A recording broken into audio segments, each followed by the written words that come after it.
If elected, what I will do is I'll put together a national commission of, bipartisan commission of scholars, constitutional scholars, Democrats, Republicans, liberal, conservative, and I will ask them to, over 180 days, come back to me with recommendations as to how to reform the court system, because it's getting out of whack, the way in which it's being handled.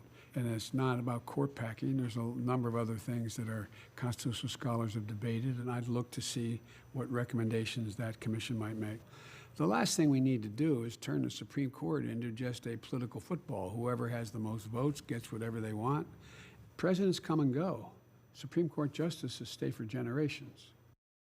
Okay, joining us now to talk about this and so much more, we have CNN political commentator Ana Navarro. She is supporting Joe Biden, and CNN political commentator Scott Jennings. He's a former special assistant to President George W. Bush. Great to have both of you here this morning. I should mention, 60 Minutes also put out a clip of President Trump's response to some of Lesley Stahl's questions, and we don't have time to play it at the moment, but basically you will hear that in terms of her questions and her tone, they're hardly gotcha.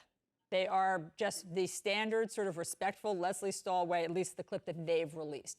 Scott, now to what Joe Biden just said. Does that answer Republicans or voters, I guess, all voters, questions about Joe Biden's vision for the court, that he wants court reform?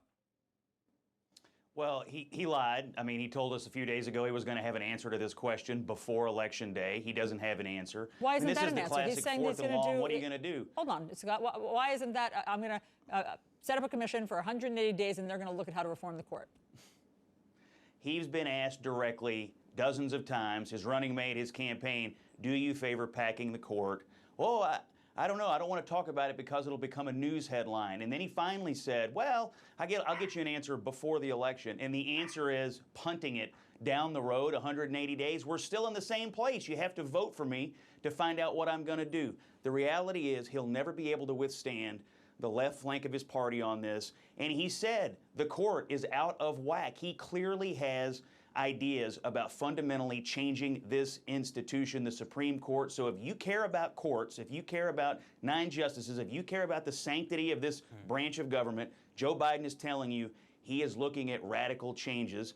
And that's what his party wants, but I'm not sure it's what the American people want. And I don't know. I mean, I think if Joe Biden had been giving this answer for the last month, this would not have been the issue it's become. It may not be an answer that satisfies Republicans, who may not have been satisfied with any answer from Joe Biden on this. It may not be the answer Scott wants, but for the first time, it is an answer. Yeah, I don't understand why Joe has let this become such an issue.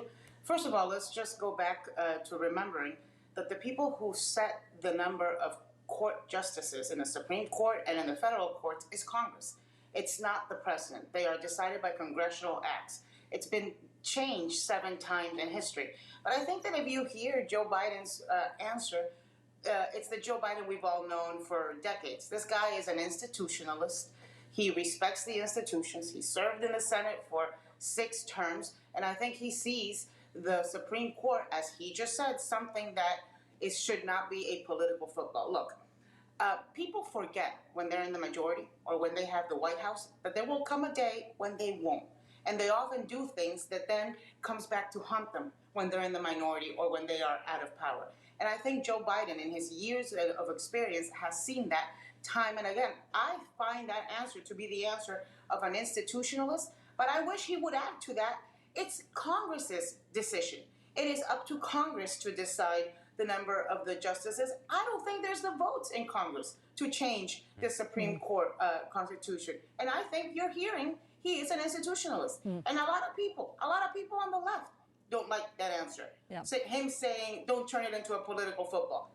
A lot of people on the right want to portray it as a radical answer. Believe me, ask the radical left if they think that's a radical answer. And their answer will be no. They're not content with it. I think it's Joe Biden's answer. He's an institutionalist, like it or not.